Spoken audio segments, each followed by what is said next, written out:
क्या आप भी अपना अकाउंट ब्लो कर रहे हो, आपको लॉसेस हो रहे हैं? क्या आप भी वही हो जो 90% ट्रेडर्स होते हैं? अगर आपको 90% ट्रेडर्स से निकल के 10% ट्रेडर्स में आना है तो क्या करना होता है, क्या चीज़ होती है? बहुत सिंपल सी चीज़ें होती है जो कि हम बहुत ज़्यादा इग्नोर कर देते हैं, अवॉइड करते हैं उन चीज़ों को।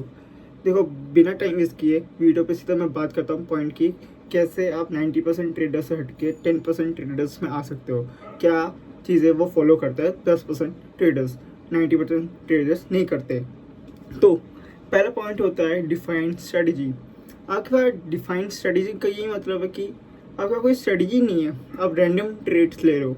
आपको पता ही नहीं है कि मैं बाई का करना है, सेल का करना है, या मेरी क्या स्ट्रेटजी होनी चाहिए है, क्या आप मतलब आपको पता ही नहीं है कुछ, बस लेते जा रहे हो ट्रेड। अच्छा, यहाँ पे कैंडल ग्रीन बन रही है तो बाई के लिए ले लो। अच्छा, यहाँ पे कैंडल रेड के लिए बन रही है तो सेल के लिए ले लो। ऐसा नहीं होता। तो 10% ट्रेडर्स क्या करते हैं, एक स्ट्रेटजी लेते हैं, एक या दो, इससे ज़्यादा नहीं। वो 4, 5, 6 या 7 का डेटा उनके पास होता है उस स्ट्रेटजी के ऊपर। उनको पता है उसका विन रेट कितना है स्ट्रेटजी का, और उनको पता है अगर मैं 10 ट्रेड लेता हूँ, 10 में से मेरा जो डेटा बता रहा है उस स्ट्रेटजी के ऊपर, वो बता रहा है कि वो 6 ट्रेड सही जाएगी 10 में से। तो उनको पता है अगर 4 लॉस पे हो गए उनको कोई फ़र्क नहीं पड़ता। उनको पता है कि हाँ, कोई दिक्कत नहीं, डेटा ने ये बताया था 4 लॉस हो गए तो 6 तो विन होएंगे। तो उनके पास ऑलरेडी डिफाइंड होता है, एज होता है कि मेरा सेटअप कहाँ पर होएगा, मेरी स्टडी क्या है, उनको ऑलरेडी पता होता है। ये था स्टेप 1। स्टेप 2 ये है कि लोग ना रिवेंज ट्रेडिंग ज़्यादा करते सॉरी रिवेंज ट्रेडिंग ज़्यादा करते हैं। अगर लॉस हो गया, लॉस हो गया, चलो कुछ नहीं, एक ट्रेड ले लेता हूँ, इसमें कवर कर लूँगा मैं। गए, फिर लॉस हो गया, अरे यार लॉस हो गया, एक लास्ट ले लेता हूँ, उसके बाद नहीं लूँगा बिल्कुल ही। मेरा कम से कम थोड़ा होता तो मैं प्रॉफिट में जाऊँगा या कवर ही कर लूँगा। तीसरा लेते हैं लॉस। तो आपको एक सेट ऑफ रूल्स अपने लिए बनाने पड़ेंगे कि मैं एक दिन के अंदर कितने ट्रेड्स लेने वाला हूँ। अगर मैं 3 लेने वाला हूँ, अगर स्टार्टिंग के 2 ट्रेड मेरे लॉस में जाते हैं तो मैं तीसरा ट्रेड एग्जीक्यूट ही नहीं करूँगा, मैं देखूँगा, अपना सिस्टम बंद ही कर दूँगा।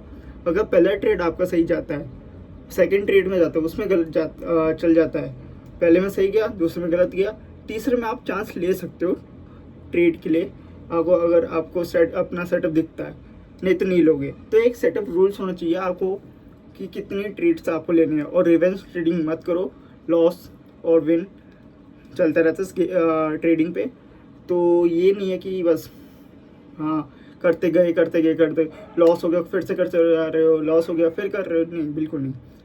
समझो, एक सेट ऑफ रूल्स बनाओ कितनी ट्रेड लेने हैं आपको, ठीक है। थर्ड ये है कि हम ज़्यादातर इमोशनल बहुत होते हैं। यार मेरे को दिख रहा है यहाँ पे मेरा सेटअप, नहीं यहाँ पर ना मार्केट ने ऐसे बता रहा है, ये ओवर कॉम्प्लिकेट कर देते बहुत चीज़ों को। अगर आपको अपना सेटअप दिख रहा है तो उस सेटअप पे लो अपना ट्रेड, एग्जीक्यूट करो। और इमोशनल बिल्कुल नहीं होना चाहिए उस टाइम। हाँ, पता है मुझे कि ये कहना बहुत ईजी होता है, करना मुश्किल होता है, पर धीरे धीरे जितना भी आप ट्रेड लोगे तो एक्सपीरियंस वाइज आपको एक एक्सपीरियंस मिल जाएगी कि हाँ कैसे इस चीज़ को कंट्रोल करते हैं।